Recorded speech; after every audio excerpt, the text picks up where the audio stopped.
Goeiemôre almal, dit is Dinsdag, dis die 8ste April, die jaar 2025 se lieflike dag deur Abba geskenk aan ieder en elkeen van ons. My naam is Sonja Gerber. En ons gaan vandag aan met die verbond. Jy weet, as 'n mens 'n huwelik sluit met 'n man en 'n vrou, dan is daar ook 'n verbond.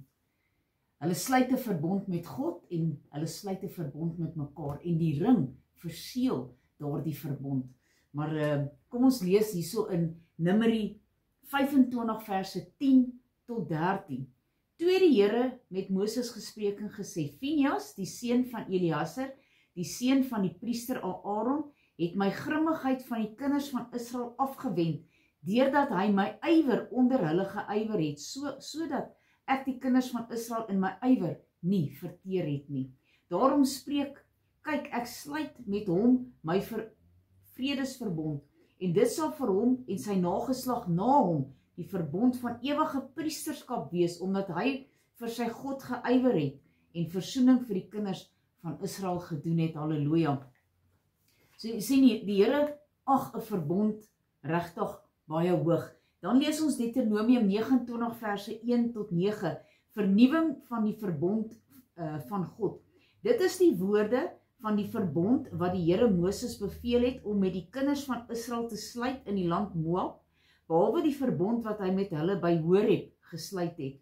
En Moses het die hele Israel geroep en vir hulle gesê: Julle het self gesien alles wat die Here in Egipte land voor die oë van Farao en al sy dienaars en aan die hele land gedoen het.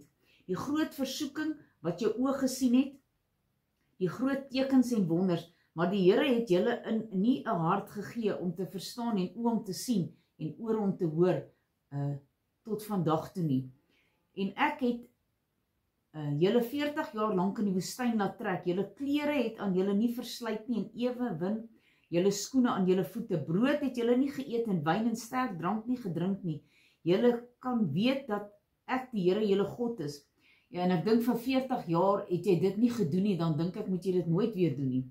En julle het in hierdie plek gekom, het Sihon die koning van Heshbon en Og die koning van Basan uitgetrek ons tegemoet om te veg, maar ons het hulle verslaan en hulle land ingeneem en dit as erfenis gegee aan die Reubeniete en Gadiete en aan die halwe stam van die Manassiete.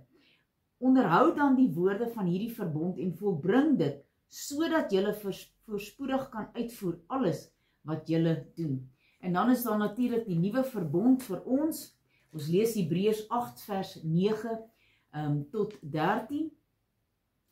In die volgende die verbond wat ek aan hulle vaders gemaak het op die dag toe ek hulle aan die hand geneem het om hulle uit Egipte land uit te lei, want hulle het nie gebly by my verbond nie, en ek het hulle verontagsaam, spreek die Here, want dit is die verbond wat ek na die dae sal sluit met die huis van Israel, spreek die Here.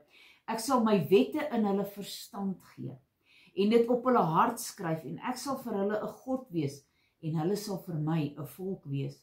En hulle sal nie meer elkeen sy naaste en elkeen sy broer leer en sê, ken die Here nie, want almal sal my ken, klein en groot onder hulle, want ek sal barmhartig wees oor hulle ongeregtighede en aan hulle sondes en hulle oortredinge nooit meer dink nie. As hy sê 'n nuwe verbond, het hy die eerste een oud gemaak, en wat oud word en verouder is naby die verdwyning. Kom ons bid saam. Halleluja, almagtige God en hemelse Vader, Here, baie dankie dat ons net vanoggend weer opnuut weet, Here, dat U gaan kom en U gaan al die ou dinge vernietig. Dit wat ons ken, dit wat vir ons bekend is, gaan U alles vernietig en U gaan 'n nuwe verbond met ons stig. Here, een waar ons harte absoluut gerig is op U.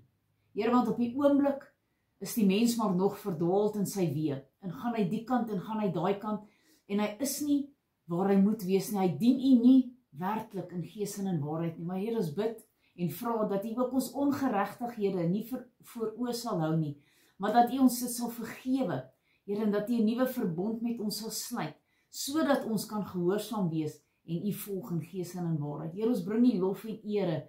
Amen en amen.